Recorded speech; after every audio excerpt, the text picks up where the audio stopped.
Best varicose veins చికిత్సనే పొందండి. నొప్పి లేని చికిత్స కోసం సంప్రదించండి ఎవిస్ హాస్పిటల్.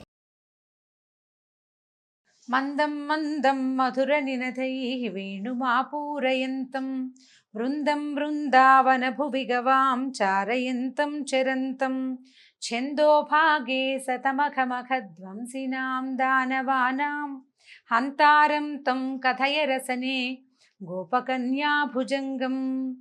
భాగవత కథాసుధ తర్వాత భాగంలోకి వచ్చాం. బలరామకృష్ణులు ఇద్దరు తమ గురువైన సాందీపని ఋషి యొక్క కుమారుణ్ణి యముని సదనానికి వెళ్ళి మరీ ఆయనకి తెచ్చి అప్పచెప్పారు గురుదక్షిణగా. ఆ తర్వాత తమ విద్యాభ్యాసం పూర్తయిపోయిందని భావించుకుని గురువుతోటి వీడ్కోలు చెప్పించుకుని వీళ్ళు ఏం చేశారు, ఒక రథం ఎక్కి ఇంటికి వెళ్ళిపోయారు. అయితే మధురా నగరానికి వచ్చేసిన తర్వాత మధురా నగరంలో ఉన్నటువంటి ప్రజలంతా తాము కోల్పోయిన ధనాన్ని మళ్ళీ పొందినంత సంతోషించారట. అంతా వీళ్ళు కొద్ది కాలం మాతో ఉన్న వాళ్ళే ఇలా సంతోషిస్తే, చిన్నతనం నుంచి నేను రేపల్లెలోనే ఉన్నాను, వాళ్ళందరూ నా మీద ఎంతో మనసు పెట్టుకుని ఉన్నారు, వాళ్ళు ఎంత బాధపడుతున్నారు, నా విరహంతో వాళ్ళు ఎంత ఇదైపోతున్నారు అని భావించి కృష్ణుడు ఏం చేశాడట, ఎంత పగగా ఉందో వాళ్ళకి నా మీద, ఎంత కోపంగా ఉన్నారో వాళ్ళు అని భావించి ఏం చేశాడు, నిశ్చయమైన భావాలు కలిగిన వాడు, గంభీరుడు, పెద్దలు మెచ్చదగిన గుణాలు కలిగిన వాడు అయినటువంటి వృష్ణి వంశస్థుల్లో ఉత్తముడైన ఉద్ధవుడు అనే వ్యక్తిని పిలిచాడు. కృష్ణుడికి అతనితోటి స్నేహం ఉంది, బంధుత్వం ఉంది.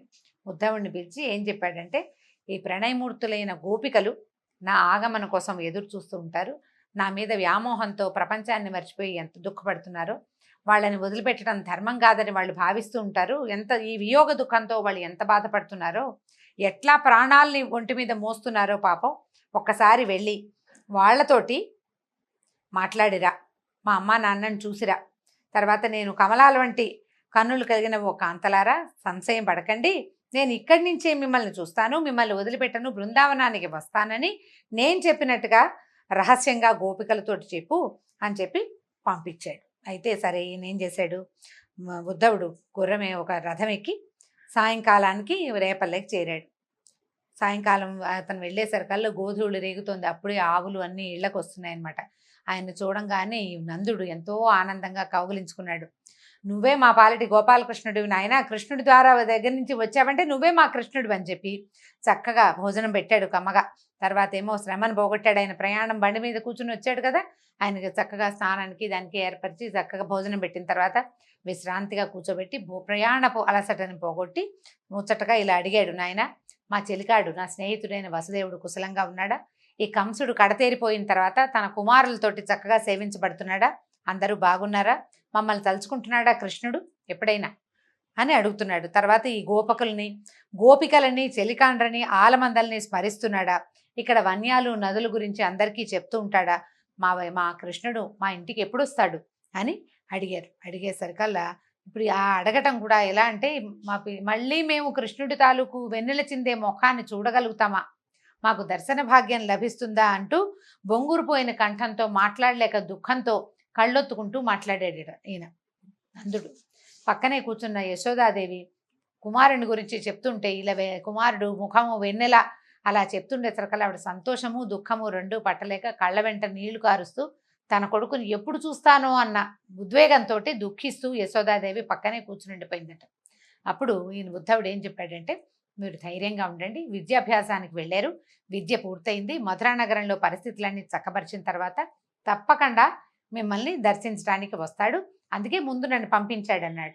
పైగా వాళ్ళు సామాన్య మానవులు కాదు, మోక్షాధినేత అయినటువంటి మహావిష్ణువు భూభారం తగ్గించడానికి బలరామకృష్ణుల అవతారంలో జన్మించాడు. ఆయన ఇక్కడ అన్ని చోట్ల పరిస్థితులను చక్కబరిస్తే గానీ కుదరదు, మీ దగ్గర ఉన్నప్పుడు ఇక్కడికి వచ్చే రాక్షసులందరినీ సంహరించి భూభారం తగ్గించాడు, అక్కడ కూడా అదే పని చేస్తాడు. పైగా ఆయన ఏంటంటే నారాయణుడు అన్ని ప్రాణులలోనూ ఉంటాడు, ప్రతి ప్రాణిలోనూ ఉండే జీవాంశగా ఆయనే ఉంటాడు. కాబట్టి మీరు అటువంటి వాడిని, అటువంటి మహానుభావుణ్ణి కుమారుడిగా భావించి మనసు నిలిపి సేవించారు.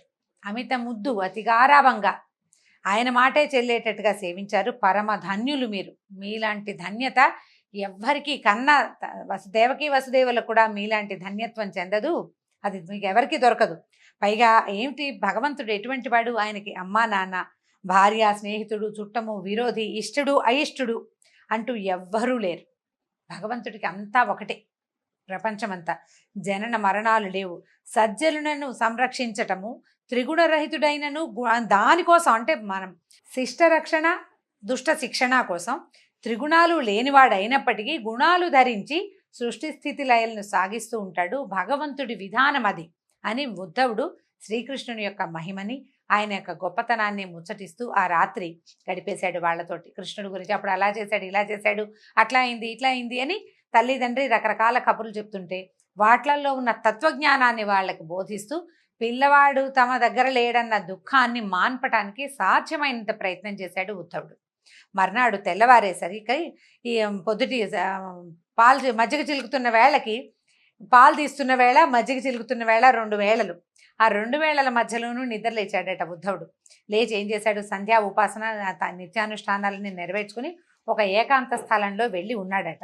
వీళ్ళంతా గోపికలు ఎట్లా అనుకుంటున్నారంటే, ఈయన చూడ్డానికి పద్మాల్లాంటి కళ్ళు, చక్కటి ముఖము, విశాలమైన వక్షస్థలం కలిగిన వాడు, పచ్చని బట్ట కట్టుకునేవాడు, పొడుగాటివాడు, మెళ్ళో కమలమాల వేసుకుంటాడట. అతను మెరుగారి అంటే మెరిసిపోయే కుండలాలు ధరించిన ఈ పురుష పుంగవుడు మా కృష్ణుల్లాగానే ఉన్నాడు అని భావిస్తున్నారు. అలా కొంచెం రూపురేఖలతో కనపడిన కృష్ణుడే వచ్చాడని భావిస్తారనమాట గోపాంగనలు. వాళ్ళంతా పరిగెత్తుకుంటూ వచ్చారు. తర్వాత గోపికాంతలంతా ఇలా అన్నారు, అయ్యా మేము నిన్ను ఎరుగుతాము, మాకు నువ్వు తెలుసు, నువ్వు ఉద్ధవుడివని, కృష్ణుడికి నువ్వు స్నేహితుడివి, తన తల్లిదండ్రులకి తన క్షేమం తెలియజేయటానికి నిన్ను పంపించారు. మా ప్రియుడు అంటే యదుపతి కృష్ణుడు వాళ్ళ అమ్మా నాన్నని మర్చిపోలేదు, కనీసం అమ్మా నాన్నని మర్చిపోలేదు, మేము ఎలాగో ఆయనకి ఏం గుర్తుంటాం, కనీసం వాళ్ళనైనా గుర్తుపెట్టుకుని పంపించాడు అని అన్నారు. గుర్తుపెట్టుకుని నిన్ను పంపించారు అని. ఎలా అంటే వాళ్ళకి ఎంత దుఃఖము, పట్టలేని దుఃఖము, భగవంతుణ్ణి వదిలిపెట్టి ఉండలేని వ్యామోహము, వాటితోటి రకరకాల మాటలు. ఒక తుమ్మెద అక్కడ తిరుగుతుంటే ఆ భృంగం మీద వ్యాజంగా పెట్టుకుని ఓ తుమ్మెద అని తుమ్మెదతోటి మాట్లాడుతున్నారట. అది వీటిని భాగవతంలో భ్రమర గీతలు అని చెప్తారండి. అంటే డైరెక్ట్గా సంభాషణ కాదు ఇది. అతను అట్లాంటి వాడు ఇట్లాంటి వాడు అని అనకుండా ఒక ఆ పక్కన తిరుగుతున్నటువంటి ఒక పువ్వుల మీద వాలి దాని తాలూకు తేనెని స్వీకరిస్తున్నటువంటి, పీల్చేస్తున్నటువంటి తుమ్మెదతోటి మాట్లాడుతున్నట్టుగా భగవంతుణ్ణి నిందాస్తుతి. ఇది కృష్ణుణ్ణి నిందిస్తుంది, స్తుతిస్తుంది అన్నమాట గోపిక. నీ వల్లే ఇవన్నీ అవుతాయి అంటుంది, నువ్వు కాకపోతే ఎవరు చేస్తారు అంటుంది, నువ్వన్నీ ఇట్లాగే చేస్తావు అంటుంది. ఓ పక్కన తిడుతున్నట్టు ఉంటుంది, ఓ పక్కన ప్రేమగా మాట్లాడుతున్నట్టు ఉంటుంది. నిందాస్తుతి అంటారు.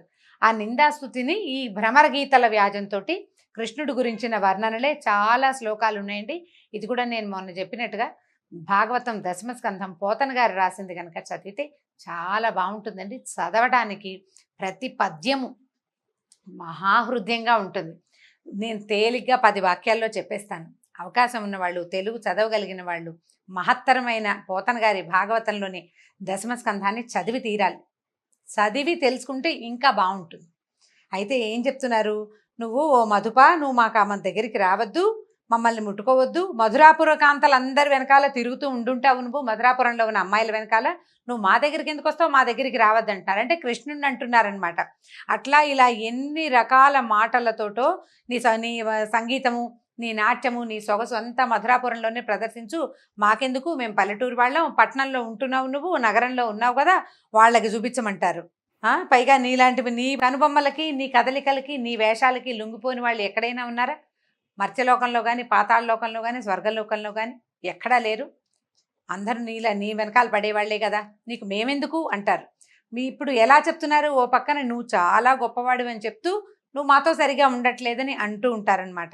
ఇలా ఎన్ని మాటలో వీళ్ళు మాట్లాడిన మాటలన్నీ ఉద్ధవుడు ప్రతి వాక్యము చెవిని వేసుకున్నాడు.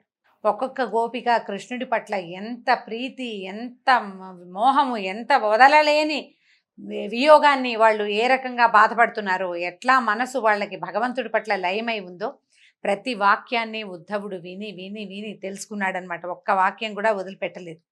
వాటన్నిటిని విని ఇది జ్ఞాపకం పెట్టుకున్నాడు.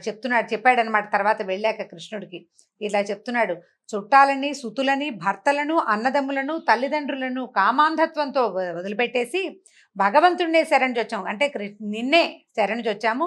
ఇట్లా మమ్మల్ని విరహసాగరం మీద తోసేసి ఈ రకంగా మా దగ్గరికి రాకపోవడం న్యాయం కాదని ఏలిక అయిన కృష్ణుడికి పాద ప్రమాణం చేసి చెప్పమని చెప్తున్నారు. తర్వాత ఇంకా ఎన్నో, అసలు ఒక్కొక్క పద్యము చదువుతున్న కొద్దీ గొప్ప సంతోషంగా ఉంటుందండి. ఇట్లా నానా ప్రకారాలుగా శ్రీకృష్ణ సందర్శనమునందు ఆశగా ఉన్నటువంటి ఈ గోపకాంతలు మాట్లాడే మాటలన్నీ ఉద్ధవుడు విన్నాడు. వీళ్ళకి ఏంటంటే ఊహించుకోగలరు. సంవత్సరాల తరబడి కృష్ణుడితోటి కలిసి పెరిగిన వాళ్ళు, అతన్ని చూస్తూ పెరిగిన వాళ్ళు, అతన్ని తమ కంటి ముందు పెరిగిన వాళ్ళు కూడా చాలామంది ఉన్నారు. వాళ్ళకు ఊహ తెలుసు.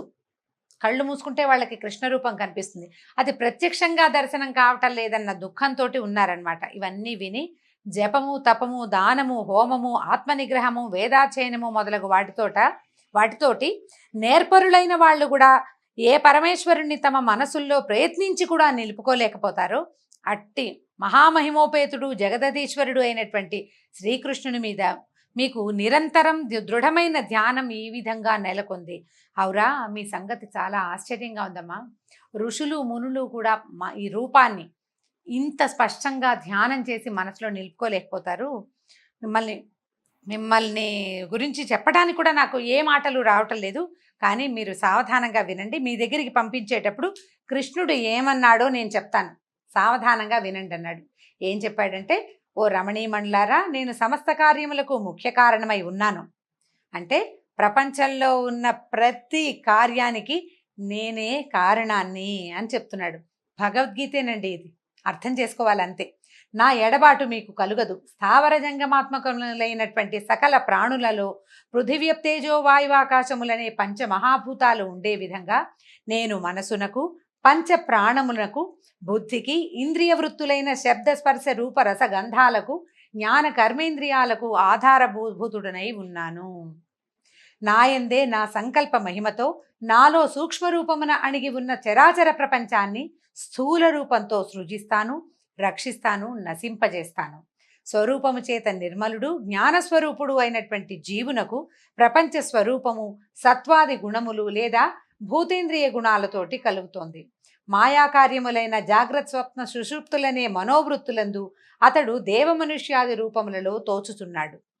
నిదురించి మేల్కొన్నవాడు తాను స్వప్నంలో చూసిందెల్లా అసత్యమని భావించినట్లుగా తత్వవేత్త మనసనే పదార్థంతో శబ్దస్పర్శాది సకల విషయాలను దృఢంగా నిరోధించి తనకన్నా భిన్నంగా ప్రపంచం లేదని చెప్తాడు.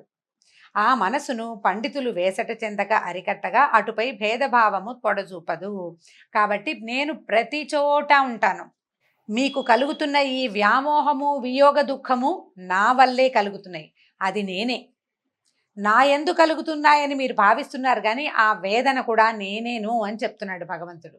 కాబట్టి నదులన్నీ కదిలి చివరికి కడలిని చేరునట్లుగా ఆత్మానాత్మ విచార రూపమైన సాంఖ్యము, యమ నియమాధికములైన అష్టాంగ యోగము, వేదము, సత్యము, తపము, ఇంద్రియ నిగ్రహమైన దమము, ఇవన్నీ ఒక మనోనిగ్రహంలోనే పరిసమాప్తి చెందుతాయి. కాబట్టి స్త్రీలు ఏం చేస్తారట, సమీపంలో ఉన్న వాళ్ళకంటే దూరంగా ఉన్న వాళ్ళ మీద తహతహపాటు చిత్తములందు అనురక్తి కలిగి ఉంటారు. రోజు మనతో ఉండే వాళ్ళకంటే అప్పుడప్పుడు ఫోన్లో మాట్లాడే వాళ్ళ పట్ల ఎక్కువ ఆసక్తికరంగా ఉంటుందని చెప్తున్నారు.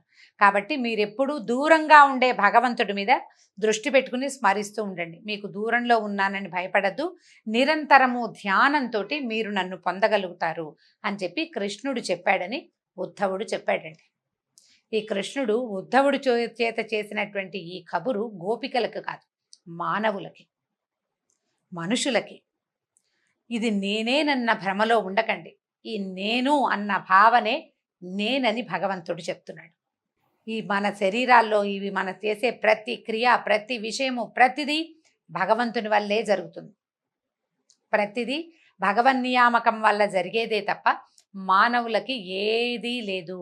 తర్వాత మళ్ళీ ఇవన్నీ కలిసి తమ తాలూకు పెద్ద స్వరూపమైన పరమాత్మలోకి చేరిపోయేవే అని చెప్పేసరికల్లా వీళ్ళంతా కొంచెం సర్దుకున్నారు. అప్పటిదాకా ఉద్వేగంగా, దుఃఖంగా, ఏడుపు మొహాలతోటి కళ్ళు తుడుచుకుంటూ ఉన్నారు. మెల్లిగా సర్దుకుని సుఖంగా ఉన్నాడా, ఆయన ఎప్పుడొస్తాడు, మా ప్రాణేశ్వరుడు వస్తాడంటే ఆ ఊళ్ళో ఉన్న వాళ్ళు ఒప్పుకుంటారా, వాళ్ళంతా ఆయన ఇక్కడ ఊరు వెళ్తానంటే ఒప్పుకుంటారో ఒప్పుకోరో, ఆయన మమ్మల్ని వచ్చి మళ్ళీ మాతోటి చక్కగా సరదాగా చిన్నప్పట్లాగా తిరుగుతాడా లేదా అని బాగా నీతో ఏకాంతంగా చెప్పాడా, ఇలా చాలా అడిగారనమాట. అడిగితే అందరికీ అంటే ఒక్కొక్కటే అడుగుతున్నారు. చిన్నప్పుడు మా చెట్టు మీద కూర్చుని మా బట్టలన్నీ తీసి దాచేశాడు, అలాంటి సంగతులు నీకు చెప్పాడా, మా గురించి గుర్తు చేసుకుంటున్నాడా అని ఎన్నో రకాల ప్రశ్నలు అడిగి మొత్తానికి ఈ ఉద్ధవుణ్ణి పంపించారు. దాంతో ఈ ఉద్ధవుడు వీళ్ళు కృష్ణుడు చెప్పిన వాక్యాల బరువుని మోస్తూ ఇక్కడికి వచ్చి, అది కొంతే బరువు, ఈ ఇంతమంది గోపకాంతలు, తర్వాత ఏమో నందుడు యశోద వారి దుఃఖాన్ని, వారి వియోగ దుఃఖాన్ని మోస్తూ కృష్ణుడి దగ్గరికి చేరాడట. తర్వాత కృష్ణుడు ఉద్ధవుడు కలిసి ఎక్కడెక్కడికి వెళ్ళి ఏమేం చేశారో వచ్చే భాగంలో తెలుసుకుందాం. నమస్కారం.